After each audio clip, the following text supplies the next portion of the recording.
So Sirigu may be off, and the transfer window is bound to throw up plenty of rumours and speculation, of course, over the coming month. Here to guide us through it all is our reporter, Adam Reed. Love it or hate it, the window's open now, isn't it? It's absolutely here. The new year is here, which means the transfer window is most certainly open all across Europe.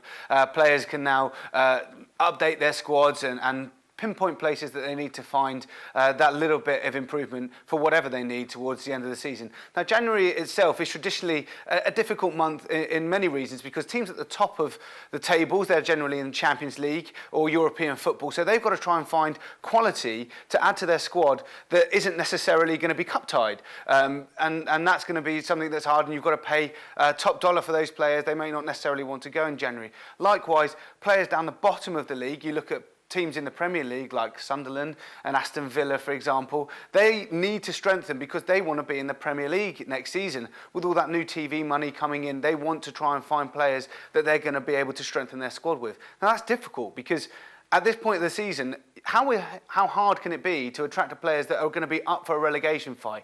They might be coming from clubs that don't necessarily have those sorts of problems at the moment. And you'd think maybe that Sunderland, maybe more than Aston Villa in that particular instance, that they're going to be able to find a little bit more, because Sam Allardyce has got a history in the past of attracting great players.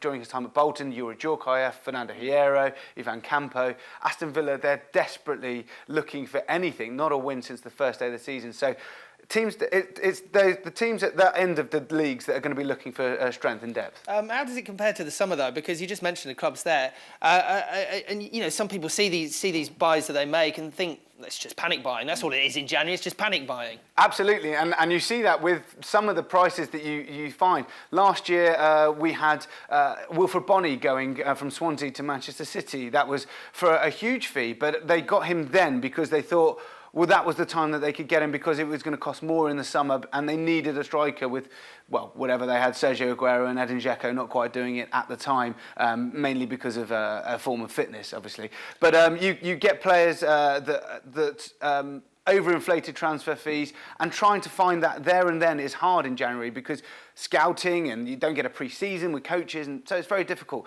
In terms of figures, just to put it into perspective, last January alone, $191 million was spent in the Premier League. Now, that's quite a large amount of money, but then you look at how much was spent in the summer transfer window, just gone, over $1 billion. So huge gulf in prices there. So it just shows that you take a look at the Arsene Wenger model. He bought Gabriel last January, but at the same time, he's not going to go looking for a big business in this transfer window. Well, you mentioned Wenger there. Who is going to be busy in January, do we expect? Well, I mean, Arsene Wenger, if reports are to be believed coming out of Bayer Leverkusen today, then they've already been turned down for their very much in-form striker, Javier Hernandez, the former Manchester United player, the Mexican striker. He's come back to form with 19 goals or something in the Bundesliga since leaving United. But Arsenal have been told by Leverkusen's chief exec, Rudi Völler, hands off. Yeah. So he's not going anywhere. And that's the sort of scenario you're going to find in this time of year. But there are reports coming out of Arsenal that within the next 5 to 10 days they are going to announce a signing. So they've had terrible injuries. They expect to have players back like Jack Wilshere and Danny Welbeck and players like that. Other teams up and down the Premier League, Manchester United, for example, they're going to be busy. Well, I love all the rumour. You know, you ship it in, really. But any other specific targets that are kind of becoming clear? There's one quite interesting one, gathering pace quite early on in this January transfer window. There's always one that just gathers pace and it turns into a saga, and that's the word we'll be hearing a lot. This one is on the verge of being labelled as a saga. Sadio Mane, Southampton striker, he's now the proud holder of the record for the fastest ever Premier League hat-trick. Last season against Aston Villa, 2 minutes 30, scored 3 goals. He's got 3 goals this season, and he's been touted with a move to Manchester United. It was already mooted in the summer before United went and spent their money elsewhere. However, he was left out of Ronald Koeman's side on Saturday, reportedly missing a team meeting.